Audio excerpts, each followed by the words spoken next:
Ο Πανετολικός έφυγε νικητής από την Ηλιούπολη και στέφθηκε πρωταθλητής της φετινής Football League. Στο 22 Θεοδωρίδης συνδυάστηκε με τον Μπουμάλ και με σούτ άνοιξε το σκορ για την ομάδα του Αγρινίου.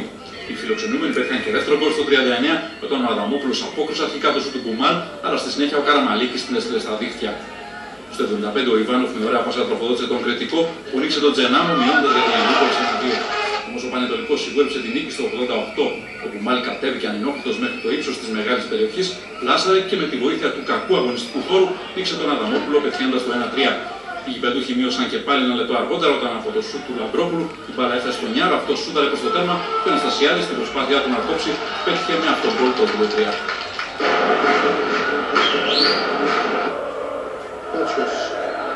Μπακαγιώτο, ωραία προσπάθεια.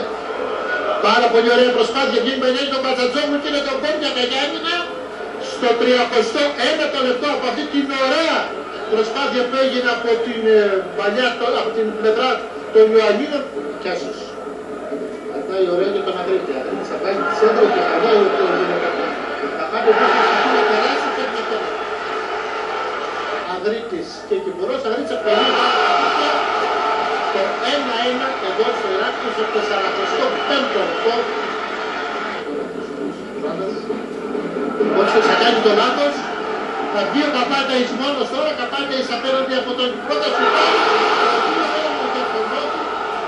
Στο 26ο λεπτό.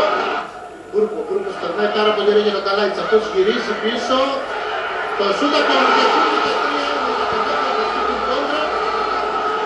στο 24ο λεπτό, το πέναντι του αγώνα. Θα πάει ωραία για τον γκολ του Παναθηναϊκού.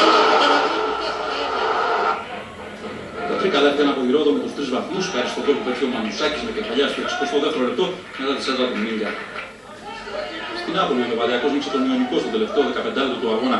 Στο 58 ο Πόποβιτς έφυγε στην αντεπίθεση και προχωρώτησε τον Αμαρκάρη στο Ζουρούδι που πέτυχε εύκολα το 0-1.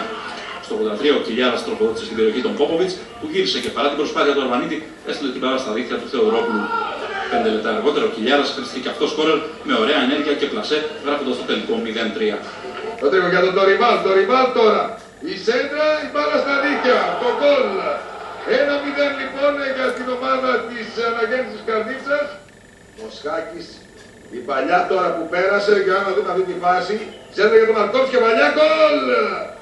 Η ισοφάριση για την Δόξα, την γρήγορη αυτή αντεπίδεση της ομάδας της Δόξας. Ο Μαρκόφσκι με κεφαλιά στέλνει την μπάλα στα δίχτυα. Μπουτούρης με τον Παξεβανίδη. Η σέντρα με μία, η κεφαλιά εκεί, νέα κεφαλιά, η μπάλα στα δίχτυα. Να λοιπόν το δεύτερο γκολ για την ομάδα της Καρδίτσας με τον Ροντρίκο. Στην Κομιτρία Παναθηναϊκός μετέτρεψε την υπεροχή του σε γκολ στο δεύτερο ημίχρονο. Στο 56 ο Ρομπέρο βρήκε στο κέντρο της άμυνας του Κερικού τον Ζησόπουλο που άνοιξε το σκορ. Στο 83 ο Αρσενίεβιτς τροφοδότησε τον Γωνιάδη που είχε περάσει σαν αλλαγή και πέτυχε το παρθενικό του γκολ σε επαγγελματικές κατηγορίες κάνοντας το 0-2. Στο 89 μετά την πάσα του Ζουλτανίδη, ο 18χρονος μεσοεπιθετικός πέτυχε το 0-3 με το δεύτερο προσωπικό του τέρμα.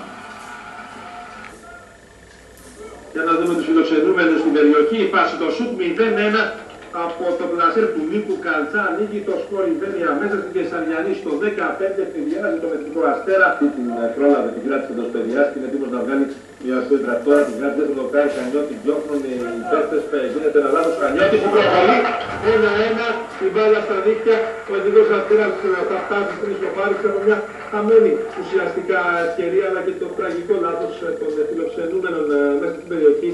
Ο Λάμπρος Αγγιώτης ήταν αυτός που κυνήγησε την φάση.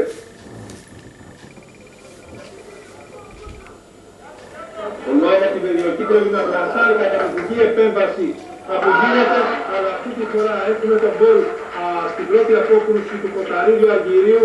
Απολαβαίνει, στέλνει την μπάλα στα δίχτυα. Στην Ισραηλινή σέντρα και η μπάλα στα δίχτυα. Είδατε live ένα καταπληκτικό μονοβουμένο γκολ εδώ στην Κεσαριανή από την επόμενη σέντρα του Χωριανόπουλου. Σκληρό παιχνίδι με το άγχος να κυριαρχεί στις προπάθειες κυρίως των γηπεδούχων, αλλά των γηπεδούχων που πρέπει. Εδώ το 1-0 για τον εθνικό με τον Τσεμπερίδη. Σε θέση βολής και 2-0 με τον Φαρινόλα. Ο εθνικός σφραγίζει την νίκη του.